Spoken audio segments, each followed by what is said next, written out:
What's up, everybody? Good to be back. I have been pretty absent from social media for the past 8 weeks. I had my baby and I am still in recovery now, but things are good enough now to where I can make a video. If any of you guys have kids, you know how it is, especially when they're newborns. You don't get any rest. You're still figuring your kid out, so it's really hard. So I just wanted to make this video today to share my experience with you and kind of like give you the rundown of what happened at the hospital, what happened when we came home, and basically share my whole pregnancy adventure with you. I will also get to talk a little bit about postpartum and what that entails, because it's been a bitch. I just wanted to start by saying thanks for those of you that are watching this right now. I did post a few things, during the whole process. The last few months, few weeks actually, were the hardest. I just felt like so tired and just ready to pop my baby out. Like I couldn't take it anymore. I felt really heavy and just exhausted all the time, so I couldn't do it. Honestly, having the baby kicked my ass. I guess I'll start by talking about the last couple doctor visits that I had to the gynecologist. They're the ones that they do the ultrasounds and they track the growth of your baby while they're still inside of you. They check your vagina. That's another thing about being pregnant, is like you'll have so many freaking foreign fingers up there, like this nurse and this doctor and then another nurse and then another doctor and who knows what else. So I have been totally violated down there. I don't even know these people and they've all seen everything. They check to see how far you dilated, which in pregnant lady speak that means how open you are. Now, your vagina is this big and the baby's head is this big, so you have to literally open up at least to 10 centimeters before you can even try to push the baby out. Oh my god, it's a nightmare. So it was definitely the hardest thing I've ever done in my life. Everybody was up in my vagina. I was getting closer to my due date and my doctor was like, hey, you're not really dilating. Your baby is supposed to be moving down, like further down, and she's not yet. She wasn't measuring big or anything. It wasn't like a drastic situation where it's like, oh my god, something's wrong with the baby. Everything was fine. There was no complications or anything, but she just wasn't ready to come out and my body was not opening up for her. So what they do is they recommend what's called an induction, which just means they induce you to go into labor. They administer different medications to you to help you dilate and to get the process going. I didn't feel like it was time. I had just hit the 40 days. Not 40 days, 40 weeks. It takes 40 weeks for you to be ready to have the baby.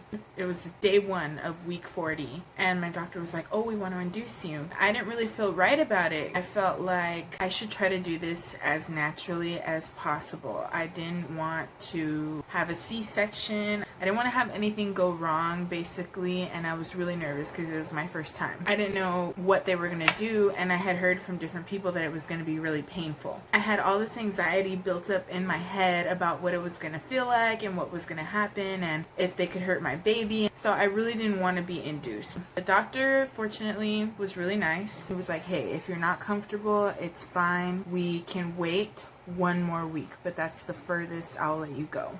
So I was like, okay, if you give me a chance, I will try to go into labor naturally. So what I didn't know as a first timer is that there are all kind of little tricks that you can do to kickstart your labor. You can try all kinds of things. There's special teas, certain essential oils, different exercises you can do, lots and lots of walking, stretches. That last week that he gave me, I was trying everything. If you look it up on YouTube, there are like so many videos of how to induce labor. So the doctor was like, come back in a week and we'll see where you're at from there. So I went back a week later and I was really hoping something was gonna happen because I did start feeling like light contractions. They're called Braxton Hicks contractions. And that's basically false labor. It makes your body feel like you're gonna have the baby, but you're really not. It's so weird and it hurts. So I went back into the doctor and he was like, nope, nothing's changed. We're gonna have to send you to the hospital. And I was like, shit. I talked with my husband about it and we decided that I should just do it, because if you keep them inside too long, they can grow too big. You can have complications with the placenta. They can stop getting fluid from your body. Just all kind of things can happen if you wait too long, or if the baby doesn't start coming out. We were like, okay, we're gonna have to suck it up and go to the hospital. So, you know, at the beginning of your pregnancy, they make you do registration. We already knew where we were going, what to pack, but you just never know what's gonna happen. I had to go that same day because he was like, you can't wait any longer, you need to have this baby now. So I was really nervous. When we got to the hospital, we checked in and they got us into our room. They let my husband get comfortable real quick and they said, hey, she needs to be induced now. It wasn't like a super emergency because nothing was wrong, but they definitely wanted me to have my daughter like ASAP as possible. I'll show you guys a little clip of what I look like in the hospital. I look like a freaking mess. They hooked me up to the machines right away and they were like, boom, okay, this is how it's gonna work. And I'm sitting there, I got the IV in me, whatever, and I'm still like not going into labor. So yeah, I'll show you that now. Hey guys, still waiting for baby. Not much has happened, but I'm still chilling for the most part. I don't know why I'm watching the Food Network. I'm not allowed to eat, and it's just making the whole situation a lot worse. They gave me this medication. It's called Cervidil, which is for the cervix. That's supposed to like soften you out and help you open up. They told me I couldn't eat and that it was gonna take 12 hours. I was like, shit, okay, well, it's a good thing I ate before I came here because I would not be able to last 12 hours. So they put this little thing in. It looks like a tampon. It's like a string hanging out of there or whatever. I was just laying in bed the whole time. And they were like, let us know if you feel any pain. Let us know if you need anything. They were checking on me like every 2 hours. And still nothing was happening. Every time they came to check, somebody had to stick their fingers up my vagina. It was like 2 and 3 nurses already that had their fingers up there, and I was like, oh god, it never ends. Even after the 12 hours, they were like, okay, this is not working. We're gonna give you another dose, and that's another 12 hours. They were like, unfortunately, you still can't eat. I had already gone 12 hours without eating. I was getting hungry. I couldn't snack or anything. I kept telling my husband like, hey, throw me a cookie or some shit. And he was like, babe, I don't want to cause any trouble with the baby. And I was like, fuck, okay. All I could eat was ice chips and water. I couldn't even have a lot of water either because it would have made me pee, and the medication was up there, so they didn't want it to come out. It did finally start working, but you're supposed to dilate 10 centimeters, and that whole time I had only dilated 2 centimeters. And they were like, this is moving along really slowly. We're not sure what's gonna happen. We're just gonna wait it out.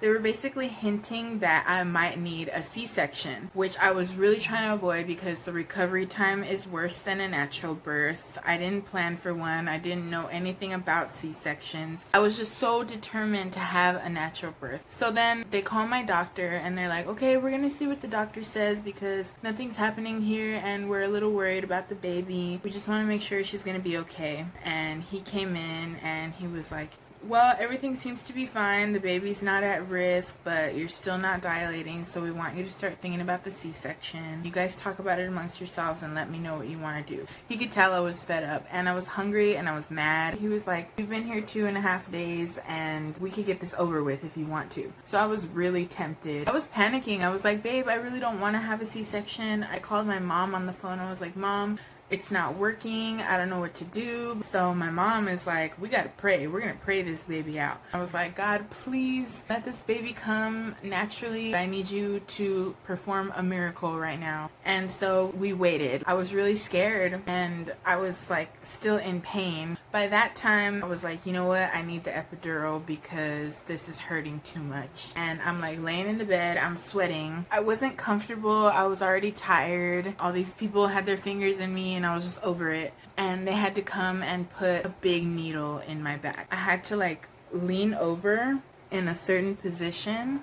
Even with the IV and everything connected to me, it was kind of difficult because I was just wrapped up in all these cords and everything. Oh yeah, and I also forgot to mention that the first nurse messed up my IV at the beginning, so I had this big old bruise on my hand the whole time. The anesthesiologist came in and was like, okay, we're gonna do this and this, we're gonna numb you here, and we're gonna put this big ass needle in your fucking spine. So they gave that to me, and within probably like 10 minutes, the whole bottom half of my body was super numb and heavy, but one side felt heavier than the other. So I was scared because there can actually be complications with that. Like if they do it wrong, one side will go numb and the other side won't. It's really risky. After I got the epidural, they had to put a catheter in me so I couldn't get up to pee anymore. They hooked it to my bladder and I just went when I went, and that was it. They're still checking me. I'm still not dilating. I went up to 3 centimeters and then an hour later I was back down to 2. We really wanted to go home. He was sleeping on like this uncomfortable mat thing.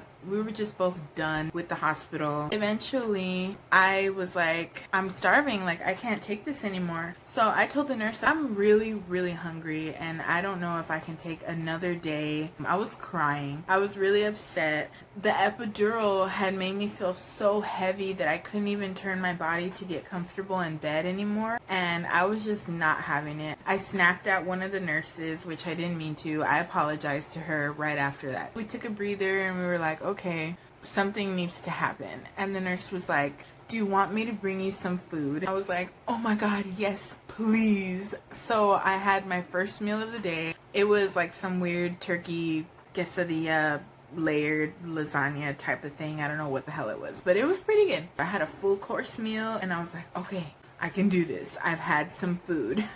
Meanwhile, I'm still hooked up to the machine, the catheter. I can't get up to use the restroom or anything. I started feeling like I had to poop. And I was like, oh damn, like that food went right through me. Like, I don't even know what time it was or what day it was. We were there for already like almost 3 days. So the lady was like, let me know if you need a bedpan and I'll bring that for you and we'll just clean you right up and we can move along. Also, the whole time they had this Doppler on me that was checking the baby's heartbeat. I'll show you guys that right now too, where you can hear her heartbeat on the machine. It's so sweet and it just made me feel like, oh my god, there's really a life inside of me right now.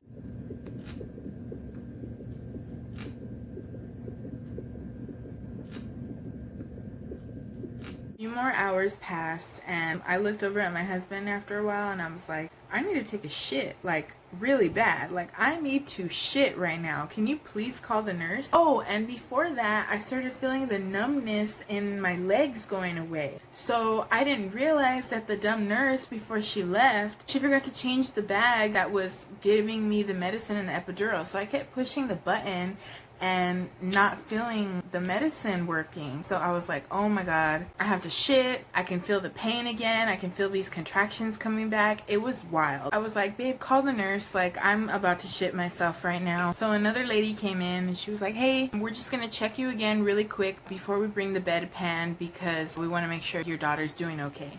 So once again, she gets her glove and she's ready to go back in there for the billionth fucking time. She was like, oh, good news. You're at 10 centimeters. I was like, what the fuck? So I literally went from 2 centimeters to 10 centimeters in less than an hour. Like, boom. Yes, finally, something's happening. And I'm not just laying here for no fucking reason. Thank God. And she was like, you feel like you have to poop because the baby's ready to come. And I was like, oh shit, okay.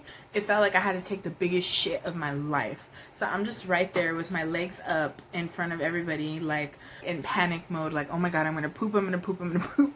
And she was like, no, you're about to have your baby. So they called my doctor back in and he was like, all right, we're gonna get ready to push in a few minutes. And already I'm like this, I'm like, even though I was numb, you could still feel it. So if I wasn't numb, I know it would have been way more intense. Because I heard the lady in the room next to me screaming her head off. Fuck that. Numb me the fuck up. Like, I'm not ever doing that, like ever. Like if I decide to have another kid, I'm getting the fucking epidural again. I had to use my entire body, like all my strength, all the strength I've ever had in my life. I had to gather it all up and use it to push this baby out. 1, 2, 3. It took like 3 pushes and I just felt like I felt my whole body like splitting open. And some ladies tear. They just have the worst deliveries. They're like bleeding and screaming and I don't know what else. But luckily for me, It was pretty easy, you would say. I got her out in like 3 or 4 pushes, and I saw her and I was like, oh my God. It was a life-changing moment.